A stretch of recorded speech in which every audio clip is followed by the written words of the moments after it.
Hello everyone. आज की class में डिस्कस करेंगे 12th क्लास की जो थर्ड चैप्टर है करंट इलेक्ट्रिसिटी, उसमें इलेक्ट्रिक सेल के बारे में डिस्कस करेंगे। तो इलेक्ट्रिक सेल के बारे में हम लोग पढ़ने वाले हैं। तो आज उस टॉपिक में क्या क्या आने वाला है, जिसकी स्टोरी यहाँ पे देख सकते हैं लगा हुआ टॉपिक का।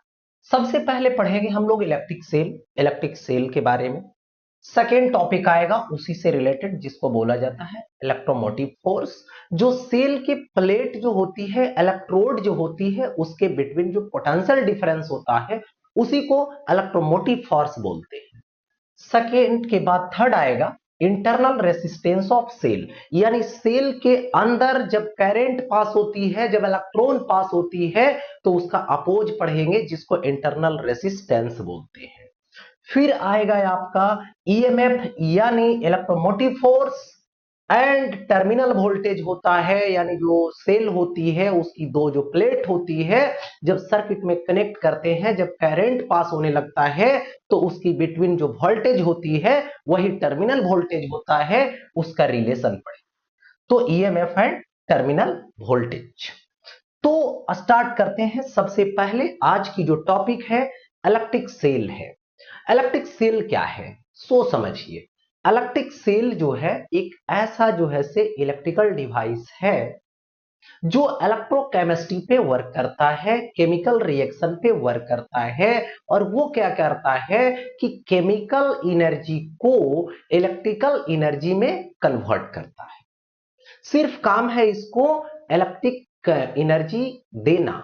किससे? तो केमिकल एनर्जी से। यानी इलेक्ट्रिक सर्किट्स में यदि सेल को हम लोग ऐड करते हैं, तो वो इलेक्ट्रिक चार्ज को यानी इलेक्ट्रॉन को उस सर्किट में स्टेडी स्टेट में सर्कुलेट करवाता है, मूवमेंट करवाता है, फ्लो करवाता है। यानी सर्किट के दो पॉइंट के बिटवीन वोल्टेज को मेंटेन करके रखता है, जिससे करंट पास होती है। बस इसका काम है इलेक्ट्रॉन को गोल गोल घुमाना, सर्किट में फ्लो करवाना। ये जो है से काम है इसका।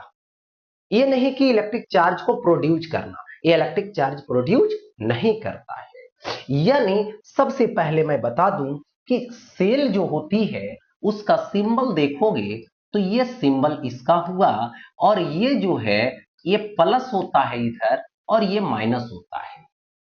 ठीक है। और यही यदि इसको एक इलेक्ट्रिकल एप्लियंस इसमें जोड़ दें इस तरीके से ऐसे, तो यहां से करंट देना शुरू कर देगा और ऐसे घुमाना शुरू कर देगा। तो इलेक्ट्रॉन जो है वो करंट के अपोजिट डायरेक्शन में फ्लो करना शुरू करेगा। तो सिर्फ इसका काम है इस सेल का इलेक्ट्रॉन को सर्कुलेट कर फ्लो करवाना, जिससे करंट पास होगी सर्किट में। ये बात होती है। तो यहां पर क्या होता है, यहां पर तो क्या होता है, केमिकल एनर्जी को इलेक्ट्रिक एनर्जी में कन्वर्सन होता है। कैसे होता है जरा इसको जरा देखें केमिस्ट्री के अकॉर्डिंग। ठीक है, इलेक्ट्रोकेमिस्ट्री के अकॉर्डिंग इलेक्ट्रिक एनर्जी कैसे मिलता है केमिकल एनर्जी से। तो यहां पे जो परफॉर्मेंस दिखाने वाले हैं उस सेल को बोलते हैं, उस इलेक्ट्रिक सेल को गैल्वेनिक सेल बोलते हैं, यानी गैल्वेनिक सेल। तो सबसे पहले होता क्या है, देखिए एक टब है, कंटेनर है, और इस कंटेनर में दो प्लेट डाला हुआ रहता है, जिसको इलेक्ट्रोड बोलते हैं, जो मेटल का बना होता है। तो एक प्लेट यहां पे ये हुआ, और एक प्लेट ये हुआ, यानी दो इलेक्ट्रोड हो गया। देखिए दो इलेक्ट्रोड हो गया। और अब यहां पर इस कंटेनर में इलेक्ट्रोलाइटिक सॉल्यूशन डाल दिया जाता है। ये क्या है? इलेक्ट्रोलाइटिक सॉल्यूशन है। ठीक है, केमिकल है, ऐसा दे दिया गया। अब ये दोनों प्लेट एक पॉजिटिव नेचर का है और एक नेगेटिव नेचर का है। अब होता क्या है, तो अभी तो शो कर नहीं। अब क्या होता है कि यदि यहां पर इन दोनों प्लेट को इस तरीके से कनेक्ट कर दे, कोई इलेक्ट्रिकल एप्लियंस लगाकर, जैसे बल्ब लगाकर, इलेक्ट्रिक बल्ब, तो बल्ब जलना शुरू कर देता है।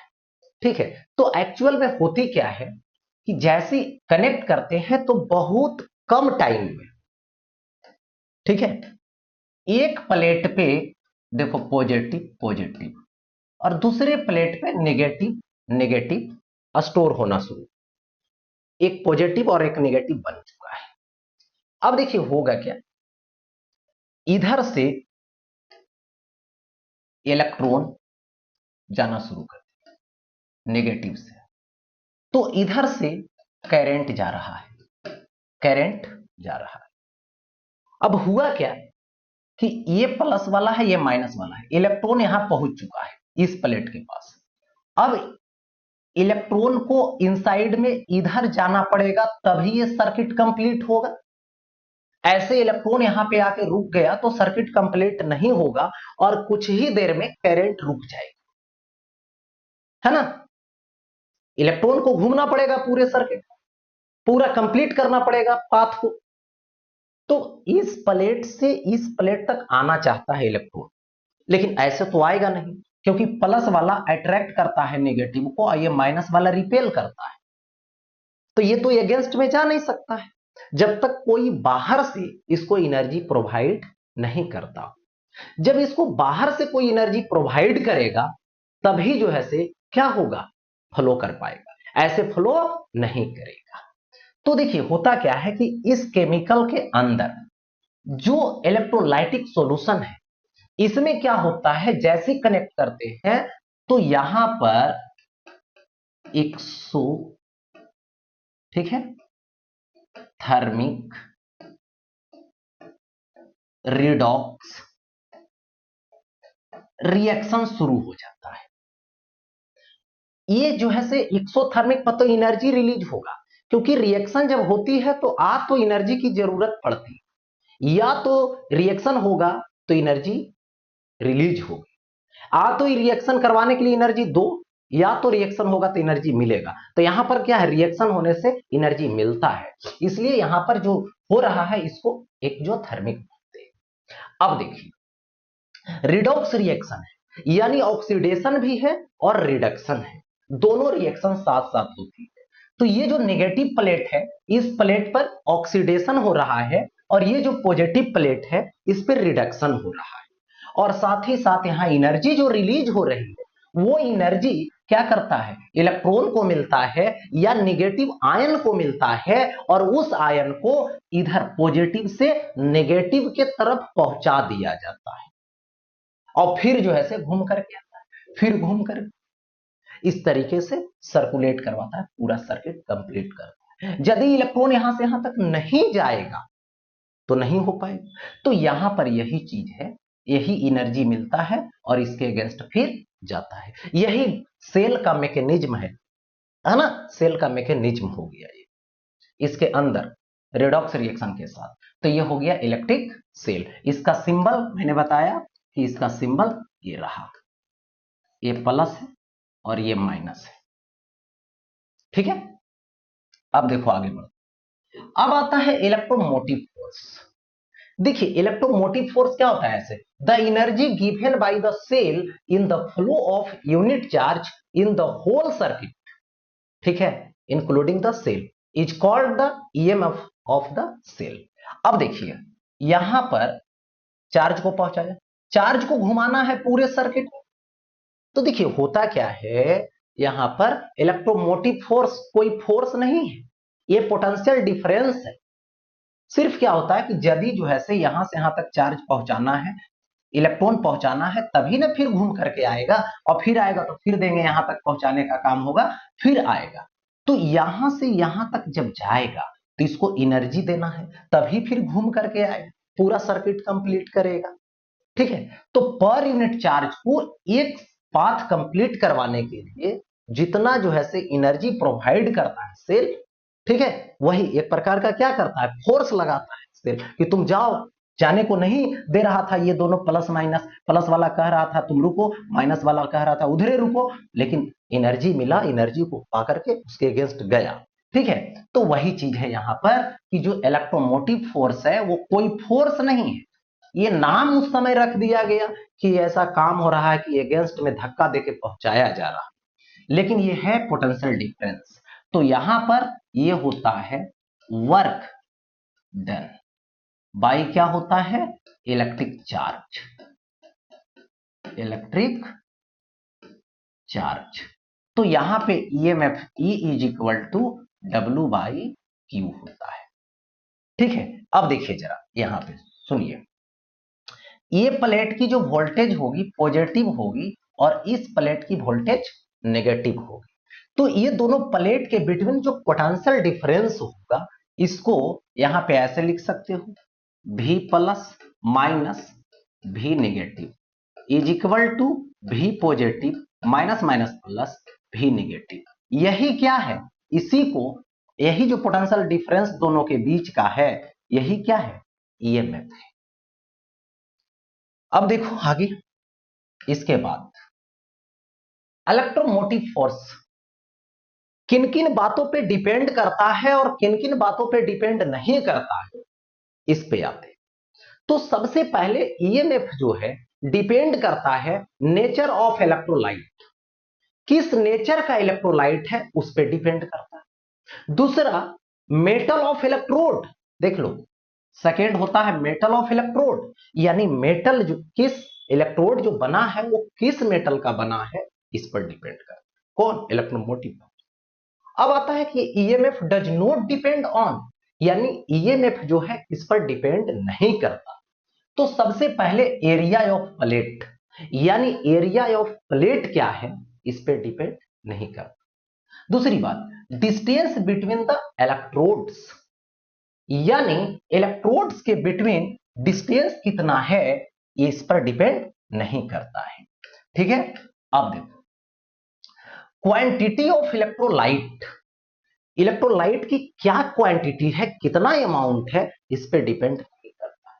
साइज ऑफ सेल इस पर डिपेंड नहीं करता है, बड़ा साइज का है कि छोटा साइज का है।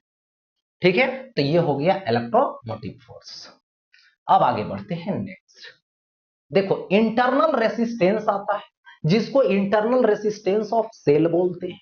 देखिए एक्चुअली में होता क्या है, अभी मैंने बताया कि ये जो है से कंटेनर है, इस कंटेनर में ये देखो एक इलेक्ट्रोड हुआ, एक इलेक्ट्रोड ये हुआ, यानी दो इलेक्ट्रोड हो गया। और इन दोनों इलेक्ट्रोड के बाद यहां से ऐसे या आपने क्या किया, एक जो है से बल्ब अटैच कर दिया, सिंपल सर्किट बना दिया। अब सिंपल सर्किट बना दिया और इसमें क्या है, इलेक्ट्रोलाइटिक सॉल्यूशन है, ये कंडक्टिंग सॉल्यूशन है। अब देखो मैंने ये बोला कि ये पॉजिटिव प्लेट है और ये नेगेटिव है, यानी ये पॉजिटिव इलेक्ट्रोड है और ये नेगेटिव इलेक्ट्रोड है। ठीक है, जिसमें से इसको एनोड बोलते हैं, इसको कैथोड बोलते हैं। अब देखो होता क्या है, सो देखिए इलेक्ट्रॉन जो है बाहर में इधर से इधर जा रहा है, करंट इधर जा रहा है, बट इलेक्ट्रॉन इनसाइड की बात करें तो इधर जाता है। तो समझिए प्लस से माइनस के तरफ एक इलेक्ट्रिक फील्ड होगी जनरेट, दोनों इलेक्ट्रोड के बीच में। तो जब इलेक्ट्रॉन जा रहा होगा, ले जा रहा होगा ईएमएफ, यानी केमिकल एनर्जी, ठीक है, जो एनर्जी रिलीज हुआ रिएक्शन से, एक्सोथर्मिक रिडॉक्स रिएक्शन से। अब यहां से जब जाएगा तो ले जा रहा है, तो ये इलेक्ट्रिक फील्ड उसको अपोज कर रहा है कि तुम मत ले जाओ। क्यों, क्योंकि ये प्लस और माइनस से इलेक्ट्रिक फील्ड इधर है, और इलेक्ट्रिक फील्ड यदि इधर है और यहां पर कोई इलेक्ट्रॉन रखते हो तो उस पे इलेक्ट्रिक जो फोर्स होती है वो इलेक्ट्रिक फील्ड के अपोजिट डायरेक्शन में होता है, यानी इलेक्ट्रिक फील्ड अपने अपोजिट डायरेक्शन में नेगेटिव चार्ज पे फोर्स अप्लाई करता है। तो इधर के डायरेक्शन में होगी, तो इधर तो जाने से तो विरोध कर रहा है, अपोज कर रहा है कि मत जाओ। एक दूसरा, ये जो केमिकल है, ये केमिकल भी उसको जाने से क्या कर रहा है, रोक रहा है, कोलाइड करने से, कोलाइड हो रहा है वहां। तो ये सब क्या है, अपोज करता है। यही जो अपोजिंग नेचर है सेल के अंदर, इसी को इंटरनल रेसिस्टेंस बोलते हैं। और यहां पे इसका सिंबल इस तरीके से देते हैं, ये देखो सेल हुआ, सेल का ये ईएमएफ होता है और ये इंटरनल रेसिस्टेंस होता है। यही इसका सिंबल हो गया। देखिए ऐसे सेल का इंटरनल रेसिस्टेंस और ईएमएफ इस तरह से रिप्रेजेंट करते हैं सर्किट। अब आगे बढ़ते हैं। इंटरनल रेसिस्टेंस डिपेंड्स ऑन, देखिए इंटरनल रेसिस्टेंस किन किन चीजों पे डिपेंड करता है, कौन कौन से इफेक्टिंग करने वाला इसका फैक्टर है, ठीक है, किन किन बातों पे ये डिपेंड करेगा, किस तरीके से चेंज होगी इस पे। तो सबसे पहले internal resistance that means resistance. अब रेसिस्टेंस की यदि बात करो तो रेसिस्टेंस की एक बेसिक कंसेप्ट होता है, रेसिस्टेंस की एक बेसिक फार्मूला होती है, और वो बेसिक फार्मूला क्या होता है सो देखिए। सपोज कर लीजिए कि इतना पार्ट इमर्ज्ड है, तो इतना क्रॉस सेक्शनल एरिया लेंगे और इतना इसका क्या लेंगे, लेंथ लेंगे, जो डिस्टेंस होगा। तो R is equal to basic concept होता है rho into L by A. तो यहां पे होगा R is equal to rho into L, L तो यहां D होगा मतलब सेपरेशन होगा, और ए क्या होगा मतलब जितना प्लेट का एरिया इमर्ज्ड होगा उतना ही यहां पर केमिकल के लिए पार्ट जो कट करेंगे वो क्रॉस सेक्शनल एरिया के रूप में आएगा, ठीक है। तो सबसे पहले रो केमिकल की क्या है, रेसिस्टिविटी है, जो उस केमिकल के नेचर पे डिपेंड करता है, ठीक है। तो यहां पे चले तो सबसे पहले देखिए डिस्टेंस बिटवीन टू इलेक्ट्रोड्स, यानी रेसिस्टेंस जो है क्या दोनों प्लेट के बिटवीन डिस्टेंस पर डिपेंड है, हाँ है ना। कैसा है, तो इंटरनल जो रेसिस्टेंस है वो सेपरेशन के डायरेक्टली प्रोपोर्शनल है, यानी जितना ज्यादा डिस्टेंस होगा इलेक्ट्रोड के बिटवीन उतना ज्यादा इंटरनल रेसिस्टेंस होगा, और जितना कम डिस्टेंस होगा उतना कम इंटरनल रेसिस्टेंस होगा, ठीक है।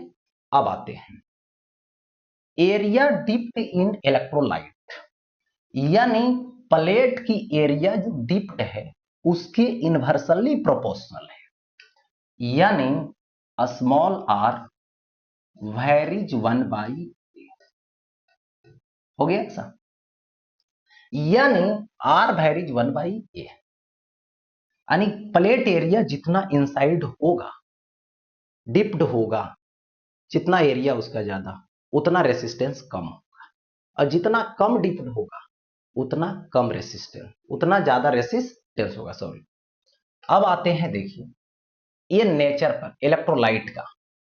तो सबसे पहले देखो यहां पे जो कंसंट्रेशन होगा इलेक्ट्रोलाइट का, इलेक्ट्रोलाइटिक सॉल्यूशन का, उसके डायरेक्टली प्रोपोर्शनल होता है, उसके क्या होता है, डायरेक्टली प्रोपोर्शनल होता है, ठीक है। तो यहां पे थोड़ा सा बात कर लूं कि ये जो सिचुएशन है कंसंट्रेशन का, देखते हो कि जब बैटरी में पानी कम हो जाता है तो उसमें बाहर से डिस्टिल वाटर डालते हैं, उससे क्या होती है, दो चीज, प्लेट के जो है से डिप्ड पार्ट जो होता है बढ़ जाता है एरिया, एक दूसरा कंसंट्रेशन को कम कर देता है जिससे रेसिस्टेंस कम हो जाती है।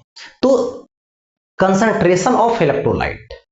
अब है टेम्परेचर, टेम्परेचर यदि बैटरी का बढ़ेगा तो रेसिस्टेंस भी बढ़ेगा, टेम्परेचर कम होगी तो क्या होगा, रेसिस्टेंस भी कम होगा। मतलब इन सब चीजों पे क्या होता है, इंटरनल रेसिस्टेंस इसका डिपेंड करता है। अब आगे बढ़ता हूं नेक्स्ट। अब देखिए नेक्स्ट यहां पे आता है क्या, EMF and terminal potential difference. अब आता है EMF and terminal potential difference, जो सेल की होती है उसके बिटवीन रिलेशन, यानी किस तरीके का रिलेशन होता है इस पे अभी हम डिस्कस करने वाले हैं, ठीक है। तो देखिए होता क्या है, एक्चुअली मैंने एक सेल लिया, यहां पे सेल लिया, और इस सेल का ईएमएफ है, और ये जो है इंटरनल रेसिस्टेंस है, और इस इंटरनल रेसिस्टेंस को मैंने सबसे पहले यहां पे देखिए इंटरनल रेसिस्टेंस ईएमएफ, इसको कनेक्ट कर दिया एक एक्सटर्नल रेसिस्टेंस से, तो ये क्या बन गया, सिंपल सर्किट बन गया। इसको सिंपल सर्किट भी बोलते हैं, सिंपल इलेक्ट्रिक सर्किट भी बोलते हैं। हो गया ऐसा। तो सबसे पहले मैं बात करूं ये क्या है, तो ईएमएफ है किसका, सेल का। ये क्या है, तो बोलिएगा इसको इंटरनल रेसिस्टेंस बोलिएगा। ये हो गया। इसके बाद आर क्या है, तो इसको बोलिएगा एक्सटर्नल रेसिस्टेंस। ये हुआ एक्सटर्नल रेसिस्टेंस। हो गया। अब जैसे कनेक्ट करेंगे तो इसमें क्या होगी, करंट पास होना शुरू कर देगा। देखिए करंट पास होना शुरू हो। अब देखो एक जो वोल्टेज अप होगा यहां पर भी होगा एक, दूसरा इससे करंट पास होगी वही आई, तो यहां पर एक पोटेंशियल ड्रॉप होगा स्मॉल भी, और ये जो वोल्टेज होगा भी इस पॉइंट और इस पॉइंट के बिटवीन होगा, वही माना जाएगा इस सेल के दोनों प्लेट के बिटवीन वोल्टेज, जिसको सेल का टर्मिनल वोल्टेज भी बोलते हैं, या तो वोल्टेज अक्रॉस एक्सटर्नल रेसिस्टेंस। तो यहां पे दो बातें हुई। एक बात हुई स्मॉल भी का, जिसको क्या बोलते हैं, पोटेंशियल, ठीक है, पोटेंशियल ड्रॉप बोलेंगे, ठीक है। और ये पोटेंशियल ड्रॉप जो होगी वो आई, देखो यहां पर पोटेंशियल जो ड्रॉप होगा वो small V is equal to I R होगा, और ये जो कैपिटल भी है इसी को यहां पर बोलते हैं, ठीक है, पोटेंशियल डिफरेंस, यानी टर्मिनल पोटेंशियल डिफरेंस, या तो इसी को बोलते हैं टर्मिनल, ठीक है, वोल्टेज। क्या बोलते हैं, टर्मिनल वोल्टेज, किसका, सेल का, या टर्मिनल पोटेंशियल डिफरेंस। अब देखो सबसे पहले ये जो सर्किट बना इसमें करंट पास होती, तो आई इज इक्वल टू क्या होगा, ईएमएफ बाई टोटल रेसिस्टेंस, यानी एक्सटर्नल और प्लस इंटरनल। तो I is equal to EMF by, देखिए एक्सटर्नल प्लस इंटरनल, तो कैपिटल आर और प्लस स्मॉल आर, ये होगी, ठीक है, करंट निकल गया एक। दूसरा बात यहां पे ये आता है फॉर आई मैक्स, बोलेगा मैक्सिमम करंट कब होगा, तो मैक्सिमम करंट तब होगा जब एक्सटर्नल रेसिस्टेंस जीरो होगा। तो यहां पे एक्सटर्नल रेसिस्टेंस जीरो, तो आई जो मैक्स होगी वो क्या होगी, इज इक्वल टू, देखो ई बाई आर हो, क्या होगा ऐसा, हो गए। तो इसकी जरूरत पड़ेगी आपको एक चीज। अब देखो यहां पर आता है रिलेशन, रिलेशन लेंगे। जैसे ही सेल के बारे में सोचा तो सेल ने करंट को गोल गोल घुमाया, मतलब इलेक्ट्रॉन को गोल गोल घुमाया, स्टेडी स्टेट में घुमाया, किसके अगेंस्ट घुमाया, तो इंटरनल रेसिस्टेंस और एक्सटर्नल रेसिस्टेंस के अगेंस्ट घुमाया, यानी दो जगहों पे अगेंस्ट काम किया, यानी दो जगहों पे वर्क किया इलेक्ट्रॉन को घुमाने के लिए, एक इंटरनल और एक एक्सटर्नल, ठीक है।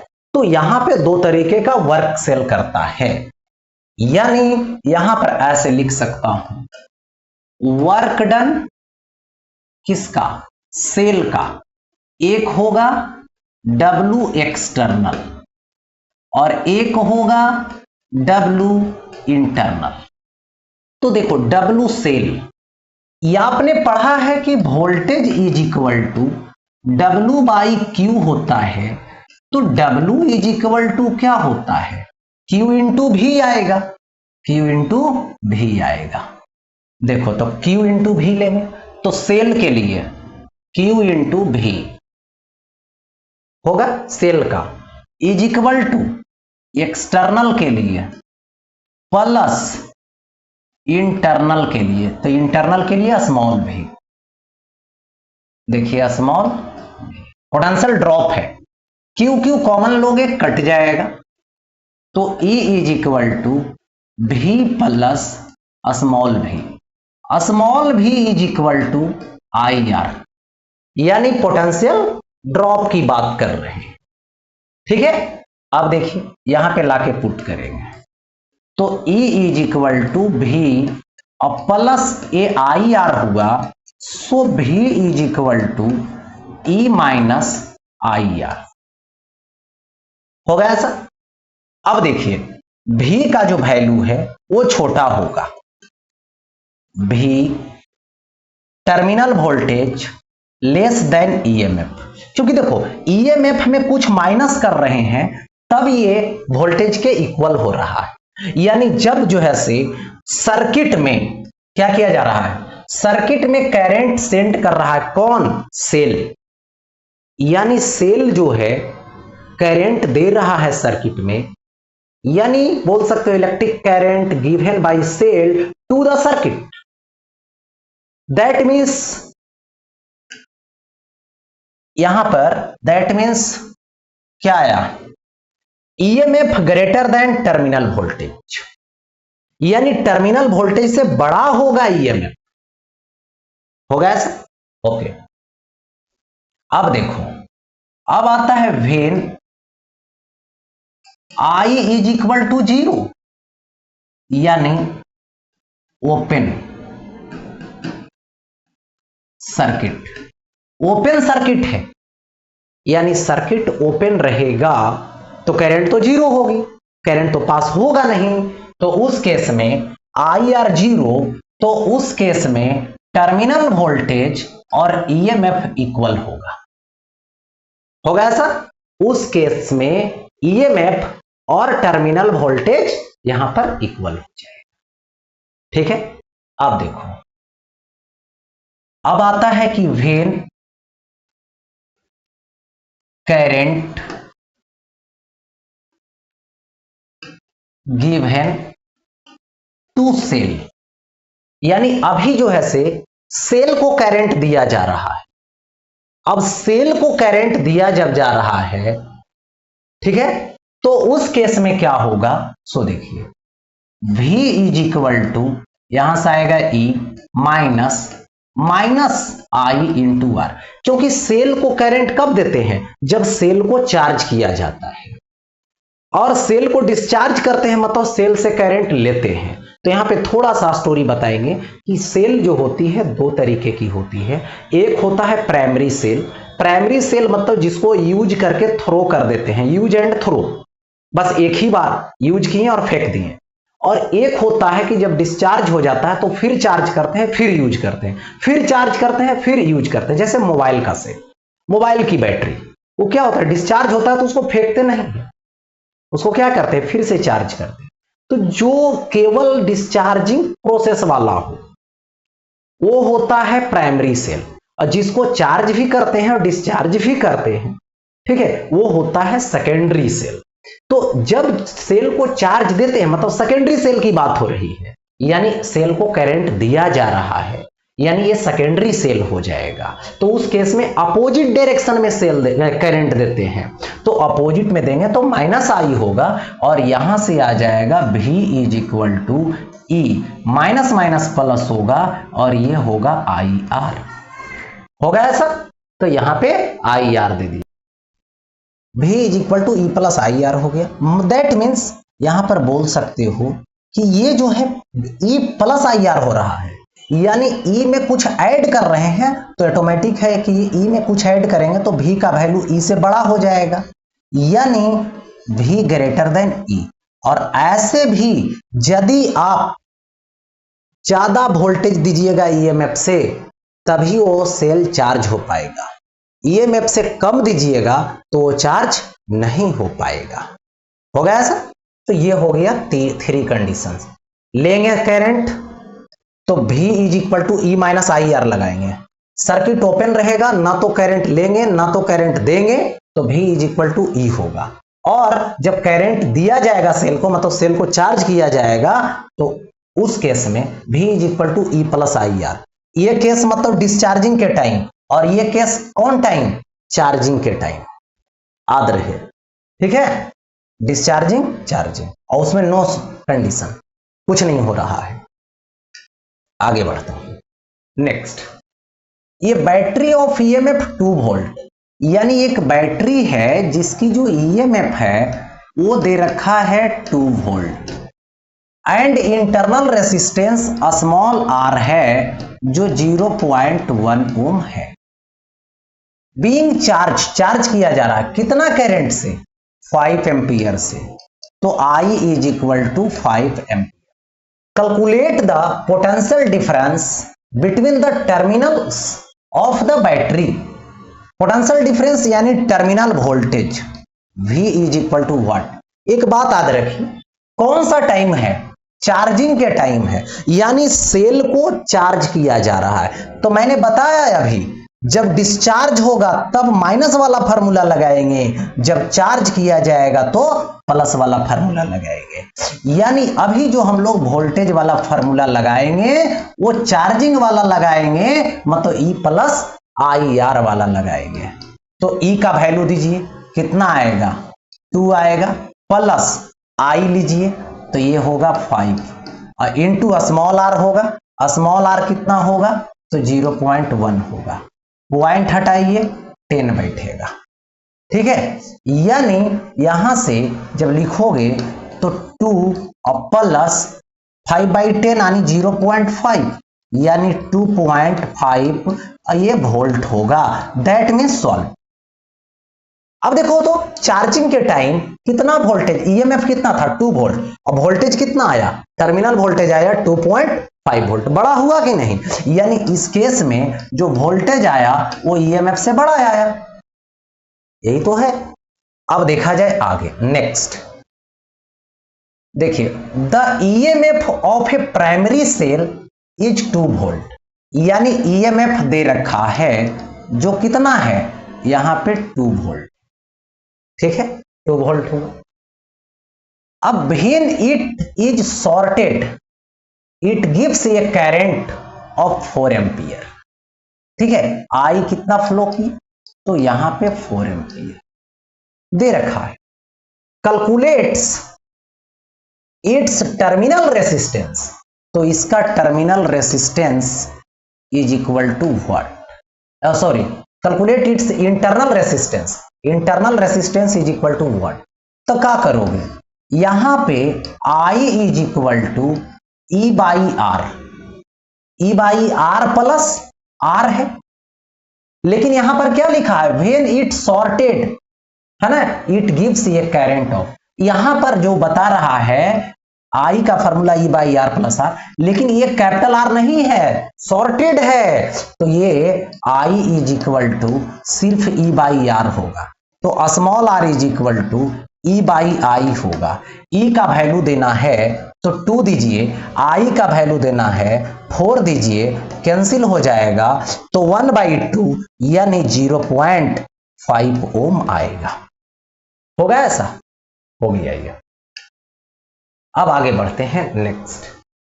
अब देखिए, बोला जा रहा है the EMF of a cell is 6 volt, यानी ईएमएफ है इसका सेल का जो 6 वोल्ट है, तो ईएमएफ हुआ 6 वोल्ट। व्हेन 2 एम्पियर करंट, आई कितना है, तो यहां पे 2 एम्पियर करंट हो गया, is draw from it, then the potential difference across its terminal 3 volt. Terminal voltage दे दिया गया जो कितना है, तो यहां पे 3 वोल्ट से, ठीक है, 3 वोल्ट है। अब देखिए, फाइंड इट्स इंटरनल रेसिस्टेंस, तो small r is equal to what. तो यहां पर यह बात देखिए कि करंट जो है सेल दे रहा है, करंट जो है सेल से लिया जा रहा है, तो उस केस में क्या फॉर्मूला लगाओगे, voltage is equal to E minus I R का लगेगा, E माइनस आई आर का। तो यहां से V के प्लेस पे कितना पुट करोगे, 3, E के प्लेस पे 6 पुट करोगे, ठीक है, माइनस I का वैल्यू 2 पुट करोगे, ठीक है। इसके बाद यहां पर नेक्स्ट स्मॉल r दो, तो स्मॉल r तो मालूम ही नहीं, निकालना है, रहने दो, ये माइनस में है तो इधर प्लस में आ जाएगा, 6 माइनस 3 हो जाएगा, तो स्मॉल r यानी 2r is equal to 6 minus 3 यानी 3, small r is equal to 3/2 यानी 1.5 ओम, यानी दैट मीन्स सॉल्व हो गए। तो ये हो गया इंटरनल रेसिस्टेंस की स्टोरी। अब आगे बढ़ता हूं नेक्स्ट। तो ये आगे की जो कंडीशन है वो समाप्त होता है यहीं पे सेल के बारे में। फिर मिलते हैं नेक्स्ट टॉपिक के साथ इसका। ओके।